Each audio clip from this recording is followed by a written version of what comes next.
نحمده ونصلي على رسوله الكريم أما بعد فأعوذ بالله من الشيطان الرجيم بسم الله الرحمن الرحيم والذين يؤمنون بما أنزل إليك وما أنزل من قبلك عن علي رضي الله تعالى عنه قال بين كتفيه خاتم النبوة وهو خاتم النبيين صدق الله العظيم وصدق رسوله النبي الكريم مبارک باد اے لوگوں کے ختم المرسلین آیا مبارک باد اے لوگوں کے ختم المرسلین آیا زمانے میں کوئی ان جیسا نہیں آیا نہیں کوئی معبود الا اللہ نہیں کوئی مسجود الا اللہ نہیں کوئی معبود الا اللہ نہیں کوئی مسجود الا اللہ مبارک باد اے لوگوں کے ختم المرسلین آیا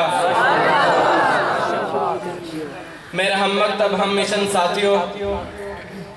کرسی انصاف کی زینت جج صاحبان اور اساتذہ اکرام آج کی اس پروقار تقریب میں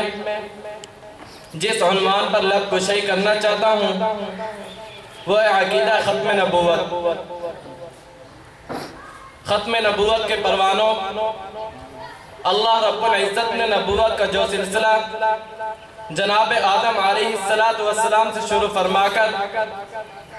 آمنہ کے لال حضرت محمد عربی صلی اللہ علیہ وسلم پر ختم فرمایا اس کو شریعت کے اصطلاح میں ختم نبوت کہتے ہیں یعنی آپ صلی اللہ علیہ وسلم کے بعد ہر قسم کی وحی اور نبوت کا اختتام ہو گیا اور یہ بات ان بدیہی عقائد میں سے ہے جسے ہر خاص و عام ہر عقل و شعور رکھنے والے انسان کو اس کا ادراک حاصل ہے لیکن اپنے موقف کو چار چاند لگانے اور دشمن کے نظریہ بد کو ظلمت قدم میں ڈالنے کے لیے قرآن و سنت آثار صحابہ اور تابعین سے چند دلائل پیش کرتا ہوں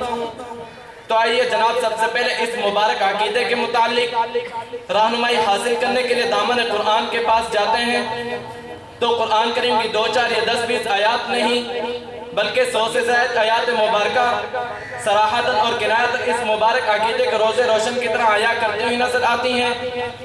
کبھی آقا نامدار کی ختم نبوت کو ولیکن رسول اللہ و خاتم النبیین کے الفاظ سے مضبوط کرتا ہے کبھی آقا نامدار کی ختم نبوت کے عموم کو یا ایھا الناس انی رسول اللہ الیکم جمیعا کے الفاظ سے بیان کرتا ہے کبھی والذین یؤمنون بما انزل الیک وما انزل من قبلک کے الفاظ سے مزین کرتا ہے کہ وہ لوگ جو اس پر ایمان لائے جو آپ صلی اللہ علیہ وسلم پر نازل کیا گیا اور اس پر ایمان لائے جو آپ صلی اللہ علیہ وسلم سے پہلے نازل کیا گیا یہ ہدایت پر اور کامیاب ہے دیکھیے خالق نعمت نے آپ صلی اللہ علیہ وسلم پر نازل کردہ احکام پر ایمان لانے کو ہدایت و فلاح کا معیار فرما رہے ہیں اور آپ صلی اللہ علیہ وسلم سے پہلے انبیاء کے احکام کو سچ تسلیم کر کے اور اس پر یقین رکھنے کو ہدایت و فلاح کا معیار فرما رہے ہیں اگر امام الانبیاء کے بعد کسی نبی کی گنجائش ہوتی کسی وحی کے اترنے کا امکان ہوتا جبرائیل علیہ السلام کا اللہ تعالیٰ کی طرف سے دوبارہ قاصد بن کر زمین پر آنا ہوتا تو خالق کائنات بعد والی وحی پر بھی ایمان لانے کو معیار حق فرما دیتے اللہ تعالیٰ نے کسی قسم کی کوئی گنجائش نہیں چھوڑی معلوم ہوا سرکار دو عالم صلی اللہ علیہ وسلم آخری نبی ہیں قرآن پاک سے اس مقدس عقیدے کے متعلق رہنمائی حاصل کر کے میں جب آپ صلی اللہ علیہ وسلم کے دروازے پر جاتا ہوں تو مجھے امام الانبیاء خاتم الانبیاء سرکار دو عالم صلی اللہ علیہ وسلم کے 200 سے زائد فرمان عالی شان اس عقیدے کو پختہ کرتے ہوئے نظر آتے ہیں آپ صلی اللہ علیہ وسلم نے اپنی ختم نبوت علیہ زبان سے ارشاد فرمایا انا خاتم النبیین لا نبی بعدی کبھی اپنی ختم نبوت علیہ مہر کو ثابت کرتے ہوئے فرمایا انا آخر الانبیاء وانتم آخر الامم ابو داؤد شریف کی روایت ہے آپ صلی اللہ علیہ وسلم نے فرمایا انہو سیکون فی امتی کذابون ثلاثون وفی روایت دجالون کلهم یزعم انہو نبی اللہ وانا خاتم النبیین لا نبی بعدی کبھی انبیاء کی تکمیل کرتے ہوئے فرمایا ان الرسالۃ والنبوۃ قد انقضت فلا رسول بعدی ولا نبی بعدی سامعین محترم جب میں آپ صلی اللہ علیہ وسلم سے اس عقیدے کے متعلق رہنمائی حاصل کر کے صحابہ کرام کے پاس جاتا ہوں تو کتاب در منصور صفحہ 22 جلد نمبر 3 میں ہے، حضرت کعب احبار کہتے ہیں میرے والد تورات اور انجیل کے بہت بڑے عالم تھے، ان کی وفات کا وقت جب قریب آیا تو مجھے اپنے پاس بلایا اور کہا اے بیٹے میں نے آج تک تجھ سے کچھ نہیں چھپایا مگر یہ 2 اوراق میں نے تم پر ظاہر نہیں کیے۔ حضرت کعب احبار کہتے ہیں میں نے ان 2 اوراق کو پڑھا تو اس پر لکھا ہوا تھا محمد رسول اللہ خاتم النبیین لا نبی بعدی۔ آپ صلی اللہ علیہ وسلم کی موجودگی میں مسیلمہ کذاب نے دعوی نبوت کیا۔ آپ صلی اللہ علیہ وسلم کے وفات کے بعد حضرت ابوبکر صدیق رضی اللہ عنہ نے جو جہاد کیا وہ مسیلمہ کذاب کے ساتھ تھا اور یہی عقیدے کے متعلق سب سے پہلے اجماع ہوا تھا۔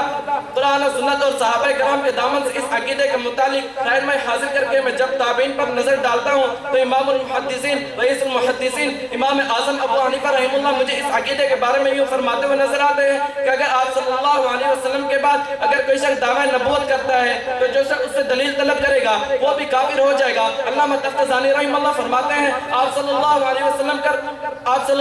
وسلم پر جو کتاب نازل کی گئی اس